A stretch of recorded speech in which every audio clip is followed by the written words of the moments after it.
지금 당장 집 안에서 이것부터 확인하셔야 합니다. 저는 30년간 폐 건강과 실내 유해 환경을 연구해온 한지훈 박사입니다. 최근 해외에서 침실 물건이 건강을 위협할 수 있다는 내용이 큰 관심을 받았습니다. 그런데 제가 오랜 시간 현장에서 연구하며 확인한 사실은 그보다 훨씬 더 가까운 곳에 원인이 있다는 점이었습니다. 우리나라 여성 폐 건강 문제를 살펴보면 공통점이 하나 있습니다. 담배를 한 번도 가까이 하지 않은 분들이 대부분이라는 점입니다. 오히려 가족 건강을 챙기느라 부엌에서 보내는 시간이 길었던 분들이 폐의 부담을 겪는 경우가 많았습니다. 처음 이 사실을 확인했을 때 저도 적지 않게 놀랐습니다. 왜 이런 일이 생기는 걸까요? 답은 우리가 매일 머무는 공간 속에 있습니다. 침실에도 있고 청소하는 시간에도 있고 특히 주방에 있습니다. 가족을 위해 매일 반복했던 생활 습관이 오랜 시간 쌓이며 폐에 부담을 줄 수 있기 때문입니다. 이 사실을 모르는 채로 계속 같은 방식으로 생활하면 그 부담은 조용히 누적됩니다. 저는 실내 환경과 폐 건강의 연관성을 연구하면서 수많은 분들의 생활 습관을 살펴봤습니다. 그 과정에서 분명하게 확인한 것이 있습니다. 아주 작은 습관 하나가 쌓이면 폐에 미치는 영향이 생각보다 크다는 것입니다. 반대로 그 작은 습관을 바꾸면 달라질 수 있다는 것도 함께 확인했습니다. 오늘은 침실과 청소, 그리고 주방에서 놓치기 쉬운 부분을 하나씩 짚어드리겠습니다. 어렵고 복잡한 이야기가 아닙니다. 지금 바로 실천할 수 있는 아주 현실적인 이야기입니다. 끝까지 보시면 오늘 당장 바꿔야 할 습관이 무엇인지 분명히 보이실 겁니다. 지금 실천하겠다는 의미로 댓글에 건강이라고 남겨주세요. 얼마 전 상담에서 만난 분 이야기를 먼저 드리고 싶습니다. 67세 김영애님은 평생 가족 식사를 직접 준비하셨던 분입니다. 자녀가 어릴 때는 도시락을 챙기고 남편 식사 시간을 맞추고 손주가 태어난 뒤에는 이유식까지 손수 만드셨습니다. 하루 대부분을 주방에서 보내셨지만 건강에는 큰 문제가 없다고 생각하셨습니다. 그런데 어느 날부터 마른 기침이 계속되고 숨이 차는 느낌이 반복되기 시작했습니다. 처음에는 나이 탓이라고 생각하셨다고 합니다. 쉬면 나아지겠지 하고 기다리셨는데 시간이 지나도 달라지지 않았습니다. 그래서 생활 환경을 하나씩 살펴보게 되었습니다. 확인해보니 환기를 거의 하지 않은 채로 요리를 해오신 습관이 있었습니다. 창문은 닫아두고 조리를 하셨고 환기 장치도 중간에 끄는 경우가 많았습니다. 향이 좋은 제품을 침실에서 사용하는 습관도 있었습니다. 이분이 특별히 무언가를 잘못하신 게 아닙니다. 많은 분들이 그냥 당연하게 해오던 방식이었습니다. 이 이야기를 끝까지 들어야 전체 흐름을 이해하실 수 있습니다. 김영희님은 작은 습관을 하나씩 바꾸기 시작하셨습니다. 조리 전에 환기 장치를 먼저 켜고 하루 2번 창문을 열고 침실에서 향 제품 사용을 줄이셨습니다. 시간이 흐르면서 공기 흐름이 달라지자 기침 빈도가 줄어드는 변화를 느끼셨다고 했습니다. 이처럼 아주 작은 생활 습관의 변화만으로도 달라질 수 있습니다. 끝까지 보지 않으시면 가장 중요한 실천법을 놓치게 됩니다. 이제 일상 속에서 폐에 부담을 줄 수 있는 요소들을 하나씩 살펴보겠습니다. 가장 먼저 살펴봐야 할 것은 인공향 제품입니다. 집안을 쾌적하게 만들려고 사용하는 방향제, 탈취제, 향초 같은 제품들이 실내 공기에 영향을 줄 수 있습니다. 이 제품들에서 나오는 휘발성 물질은 환기가 잘 되지 않는 밀폐 공간에서 농도가 높아지는 경향이 있습니다. 한국환경연구원 자료에서도 실내 공기 중 화학 물질 농도가 환기 여부에 따라 크게 달라진다는 내용이 확인된 바 있습니다. 62세 이정숙님은 침실에서 향 제품을 사용한 뒤 아침마다 목이 건조하고 답답한 느낌을 자주 받으셨다고 하셨습니다. 제가 살펴보니 침실 창문을 거의 열지 않는 생활 방식이 영향을 주고 있었습니다. 취침 전 10분만 창문을 열어 환기하고 밀폐된 공간에서의 향 제품 사용을 줄이는 것만으로도 달라질 수 있습니다. 향이 강할수록 좁은 공간에서는 장시간 노출을 피하는 것이 좋습니다. 특히 잠들기 직전까지 향초를 켜두거나 방향제를 머리맡 가까이 두는 방식은 지금 바로 바꾸시는 것을 권해드립니다. 침실 공기를 마지막으로 환기한 것이 언제인지 한번 떠올려 보시겠어요? 다음으로 오래 사용한 침구류입니다. 매일 함께하는 베개와 이불, 침대 매트리스는 생각보다 관리가 필요한 물건입니다. 오랫동안 교체하지 않거나 세탁 주기가 길어지면 미세한 입자들이 쌓일 가능성이 있습니다. 대한환경보건학회에서는 침구 관리가 알레르기 반응 감소에 도움이 된다는 연구 결과를 발표한 바 있습니다. 70세 박순자님은 수년간 사용하던 베개와 침구를 새 것으로 교체하고 세탁 주기를 규칙적으로 관리하기 시작하면서 아침에 코막힘이 줄었다고 하셨습니다. 일정한 주기마다 세탁하고 교체 시기를 미리 확인해 두시면 좋습니다. 베개는 약 1년에서 2년, 이불은 상태에 따라 교체를 고려해 보세요.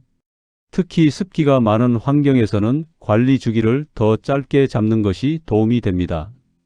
세탁 후에는 햇볕에 충분히 건조하는 것도 중요합니다. 지금 사용하시는 베개를 얼마나 됐는지 기억하고 계신가요? 세 번째로 짚어드릴 것은 조리 시 발생하는 공기 중 입자입니다.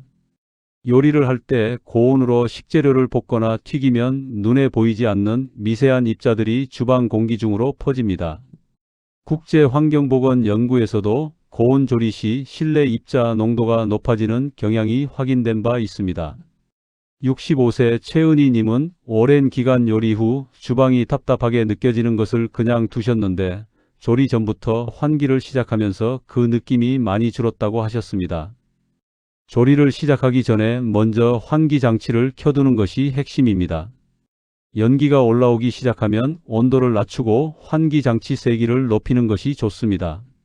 조리 시간이 길어질수록 환기 장치를 더 오래 유지하는 것이 실내 공기 관리에 훨씬 효과적입니다.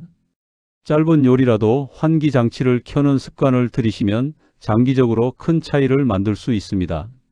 요리할 때 환기 장치를 먼저 켜는 습관이 있으신가요? 아니면 요리가 다 된 후에 켜시나요? 네 번째는 반복 사용한 조리 기름입니다. 한 번 사용한 기름을 다시 사용하는 경우가 있는데 기름을 반복해서 가열하면 성질이 달라질 수 있습니다. 식품안전연구 자료에서는 기름을 반복 가열할수록 성분 변화가 증가하는 것으로 나타났습니다. 68세 김미경님은 전략 습관으로 기름을 여러 번 재사용하셨는데 재사용을 줄이고 나서 요리할 때 코를 자극하는 냄새가 줄었다고 말씀하셨습니다. 가능하면 기름은 새 것을 사용하는 것이 좋고 특히 기름이 연기를 낼 때까지 가열하는 방식은 피하는 것이 도움이 됩니다. 한 번 사용한 기름을 보관하셔야 하는 경우에는 밀폐 용기에 담아 서늘한 곳에 두고 가급적 빠르게 소진하시는 것을 권해드립니다. 연기가 날 때까지 기다리다가 조리를 시작하시는 분들이 간혹 계신데 그 습관은 지금 바로 바꾸실 필요가 있습니다. 기름이 연기를 낼 때까지 기다리지는 않으셨나요? 다섯 번째는 코팅이 손상된 조리도구입니다. 오래 사용하다 보면 프라이팬이나 냄비 표면에 긁힘이 생기는 경우가 있습니다. 표면이 손상된 조리도구는 안전한 사용을 위해 교체가 필요할 수 있습니다. 생활환경연구소에서는 손상된 조리기구의 관리 필요성을 강조한 바 있습니다. 72세 장영자님은 10년 넘게 사용하던 프라이팬을 새 것으로 바꾸고 나서 조리할 때 훨씬 편안하게 느껴진다고 하셨습니다. 정기적으로 조리도구 표면 상태를 확인하는 습관을 들이시고 긁힘이 심해진 것은 과감하게 교체하시는 것이 좋습니다. 금속, 수세미나 날카로운 도구로 프라이팬을 닦는 습관도 코팅 손상을 앞당기는 원인이 될 수 있으니 부드러운 소재의 수세미를 사용하시는 것을 권해드립니다. 집에 오래된 프라이팬이 있으시다면 한번 꺼내서 상태를 직접 확인해 보세요. 여섯 번째는 환기 부족입니다. 이 부분이 사실 모든 항목과 연결되는 핵심입니다. 공기 흐름이 부족하면 실내에 쌓인 입자들이 오래 머물게 됩니다. 환경보건학 연구에서 환기 빈도가 높을수록 실내 공기 질이 개선되는 경향이 뚜렷하게 확인되었습니다.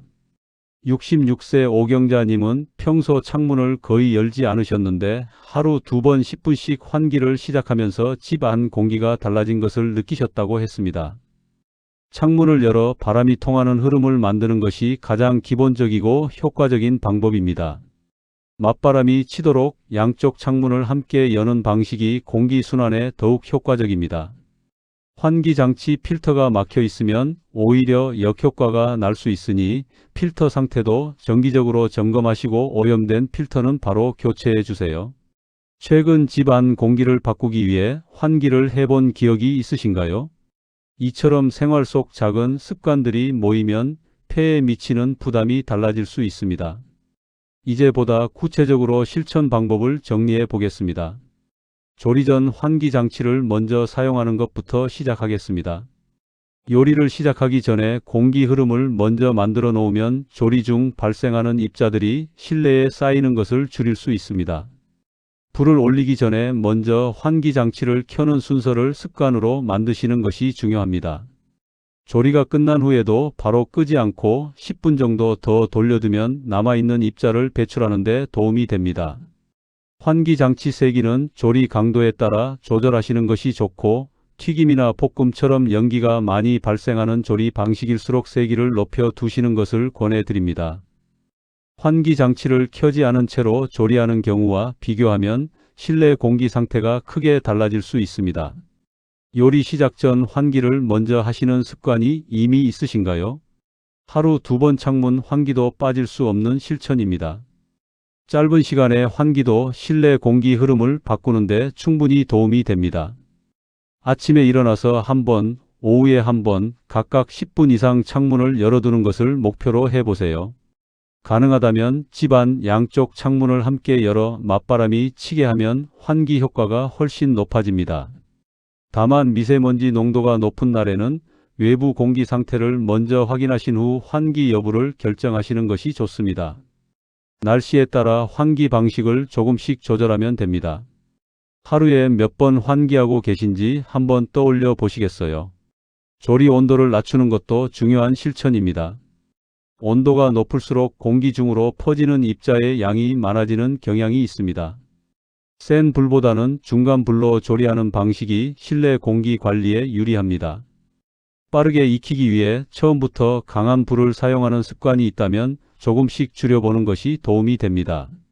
중간 불로도 충분히 맛있는 음식을 만들 수 있으며 오히려 재료가 타거나 수분이 날아가는 것을 줄여 더 부드럽게 익히는 데 도움이 되기도 합니다.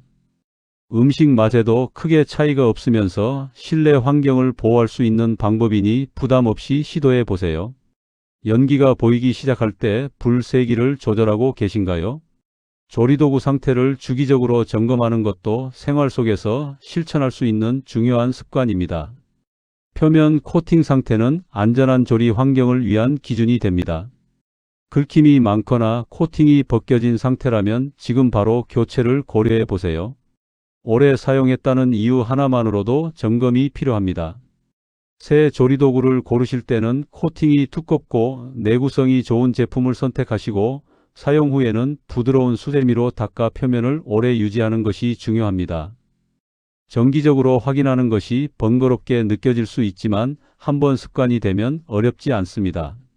오래된 조리도구가 집에 있다면 오늘 한번 확인해 보시겠어요? 청소할 때도 공기 흐름을 유지하는 것이 필요합니다. 청소 중에는 먼지와 각종 입자들이 공기 중으로 올라오기 때문에 환기가 특히 중요합니다. 청소를 시작하기 전에 창문을 열어두고 공기가 바깥으로 빠져나갈 수 있는 흐름을 만들어 두는 것이 좋습니다. 밀폐된 공간에서 청소를 하면 올라온 입자들이 다시 가라앉을 뿐 실내에 그대로 남아 있습니다. 청소기 사용 후에는 필터 상태도 함께 확인하시고 오염된 필터를 그대로 두면 청소기를 돌릴 때마다 오히려 입자를 다시 공기 중으로 내보낼 수 있다는 점도 기억해 두시면 좋겠습니다. 청소할 때 환기를 함께 하시는 분들은 그 습관을 계속 유지해 주세요. 청소할 때 창문을 열고 하시나요? 아니면 닫힌 상태에서 하시나요? 이 5가지 실천만 기억하셔도 집안 생활 환경이 달라질 수 있습니다. 어렵고 복잡한 것이 하나도 없습니다.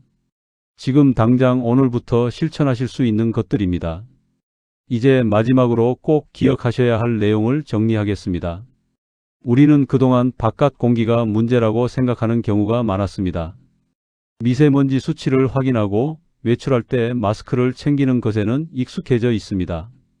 하지만 실제로는 집 안에서 매일 반복되는 생활 습관이 오히려 더 오랜 시간 동안 폐에 영향을 줄 수 있습니다.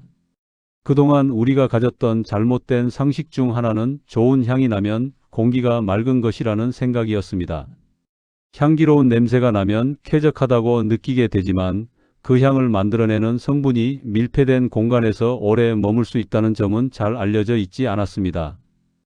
또 하나는 요리를 다 한 후에 환기하면 된다는 생각이었습니다.